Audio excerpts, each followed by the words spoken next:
થરાદ મોકલવા હોય એના કરતા તમને અમે ન ગમતા તો પાકિસ્તાનમાં મોકલો, અમે જવા તૈયાર, મળશું ત્યાં. ધાનેરાના પૂર્વ ધારાસભ્ય મફતલાલ પુરોહિતના આ શબ્દો ખળભળાટ મચાવે તેવા છે. બનાસકાંઠામાંથી નવો વાવ થરાદ જિલ્લો બન્યા બાદ વિરોધનો સૂર યથાવત છે. દિયોદરવાડા અલગ ઓગળ જિલ્લો ઝંખી રહ્યા છે. કાંકરેજમાં હજુ પણ બનાસકાંઠા સાથે જ રહેવાની માંગ યથાવત છે. એવામાં ધાનેરામાં પણ ધારાસભ્ય સહિતના અગ્રણીઓ વાવ થરાદમાં જોડાણનો વિરોધ કરવા પ્રતિક ધરણા પર બેસી ગયા. અગ્રણીઓના દાવા પ્રમાણે ધાનેરા સામાજિક, શૈક્ષણિક, વ્યાવસાયિક દરેક રીતે પાલનપુર સાથે જોડાયેલું છે, ત્યારે તેને વાવ થરાદમાં જોડવામાં ન આવે. 20 વર્ષના હતા ત્યારથી જનસંઘનું કામ કરતા આવ્યા છીએ અને આજે અમારે રડવું પડે. કટોકટીમાં હું જેલમાં હતો. આ વિચારધારા માટે અમે પણ કંઈ કર્યું છે અને છતાં જો તમને ન કોઈને સમજાતું હોય તો અમને મારી નાખો, અંગ્રેજોએ કરેલો જલિયાવાલા બાગ કરી નાખો, પણ મહેરબાની કરીને આવું માફ કરો. રોજ રોજ અમારે મરવું એના કરતા એકવાર મરવું સારું. બહુ દુઃખ સાથે આ વાત કરું છું. એટલે મહેરબાની કરીને પત્રકાર મિત્રો તમને પણ કહું છું, યોગ્ય પ્રશ્નો જે છે એનું બરાબર તમે ચલાવો, પ્રજાને જાગૃત કરો અને 1500 ફૂટ નીચે પાણી જતા રહ્યા હોય, 3% વ્યાજે પૈસા લઈને બોર કરાવે, પાણી ન થાય, આખો પરિવાર રડે. એ દિવસે રસોઈ નથી બનતી, ભૂખ્યા સૂઈ રહે છે એ લોકો. મેં જોયા છે એવા પરિવારો.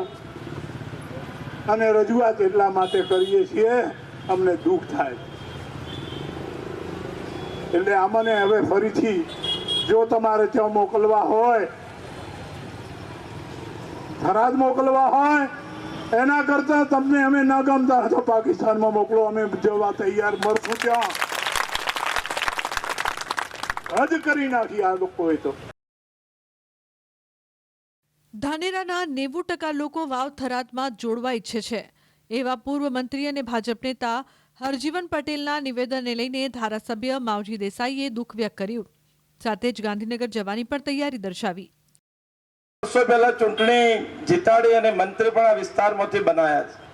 એવા લોકો આપણે જે સત્યની વાત છે એ વાતને ખોટી રીતે સરકારમાં રજૂ કરી અને ખોટી રીતે ધાનેરાની વાત પેશ કરી છે. એ બદલ આજે આપણા સૌને દુઃખ છે કે 10% ધાનેરાની પ્રજા પાલનપુર સાથે રહેવા માંગે છે અને 90% પ્રજા થરાદ સાથે રહેવા માંગે છે. આ વાત તદ્દન ખોટી વાત. જે પ્રજાની સાચી વાત છે કે પ્રજા આજે 100% ધાનેરાની પ્રજા બનાસકાંઠા સાથે રહેવા માંગે છે અને એના માટે કરીને આ આંદોલન છે, એના માટેના આ ધારણા છે, એના માટેના પ્રતિક ઉપવાસ રૂપે આપણે સૌ ભેગા થયા છે. ત્યારે આવી વાતની અંદર જ્યારે આવી ખોટી વાત રજૂ કરતા હોય એમને કુદરત પણ માફ ના કરે. જ્યારે પ્રજાના સુખે સુખી અને પ્રજાના દુઃખે દુઃખી રહેવા વાળો જાહેર જીવનનો વ્યક્તિ પ્રજાની પડખે રહે, પ્રજાના સુખ દુઃખના ભાગીદાર બને, ત્યારે જે પ્રજાનો પ્રતિનિધિ ગણાય છે. જ્યારે પ્રજાએ તમને ભગવાન જેટલો ભરોસો મૂકીને પ્રજાના પ્રતિનિધિ તરીકે તમને બનાવ્યા હોય અને પ્રજાની ખોટી વાત કરો ત્યારે કુદરત પણ એને માફ નથી કરતો. એટલે મારી આપ સૌને વિનંતી છે કે આવા વ્યક્તિઓને જાકારો પણ આપીએ. જે પ્રકારનો આંદોલન માટેનો આપણો પ્રોગ્રામ થાય, ટ્રેક્ટર લઈને આવવાનું થાય તો ટ્રેક્ટરો લઈ, મોટી સંખ્યાની અંદર ઉપસ્થિત થવાનું હોય તો મોટી સંખ્યા, અને ગાંધીનગર જવું પડે તો પણ આપણે બધાએ ગાંધીનગર જઈ અને આપણો જે મક્કમ નિર્ધાર છે કે ધાનેરાને રહેવું છે પાલનપુર બનાસકાંઠાની અંદર, એને સાર્થક કરવા માટે આપણે સૌએ એક થઈએ. મફતલાલ પુરોહિતે તો ત્યાં સુધી દાવો કર્યો કે ભાજપના જે આગેવાનો ધાનેરાને વાવ થરાદમાં જોડવાની વાત કરી રહ્યા છે તે દબાણવશ કરી રહ્યા છે અથવા તો કંઈક મેળવવાની લાલચ છે. થરાદમાં કોઈને જવું નથી, પણ એમના ઉપર જે રીતનું દબાણ છે, જે રીતની એમના ઉપર ધાક ધમકી છે, અથવા તો કોઈને તો ભાગીદારી કરવી છે, કોઈને સહકારી મંડળીઓમાં રહેવું છે અને એમાંથી પૈસા કમાવા છે, એ લોકો આ બધું કરે છે. આપણે નથી સમજી શકતા એટલા મૂર્ખ છીએ. હવે રાજકારણ જે છે ને એ સાહેબ મીડિયા વધી ગયો, તમે શું જમીન આવ્યા છો ને માઈ પર ઊભા થાવ એટલે પેટમાં દેખાય છે તમારા, બોલો ન તોય ખબર પડી જાય. પ્રજા એટલી જાગૃત થઈ ગઈ, મીડિયાનો જમાનો છે. મહેરબાની કરીને આવી ડફોળ બનાવવાની વાતો કોઈ ન કરે, અને કરશે તો એના ફળ એ ભોગવશે. ધાનેરાની જનતા કોઈ પણ રાજકીય પક્ષના નેતાની વાતમાં આવ્યા વગર એક સંપ રહી અને ધાનેરા તાલુકાને બનાસમાં જ રાખવા માટેની વાત લઈને નીકળશે.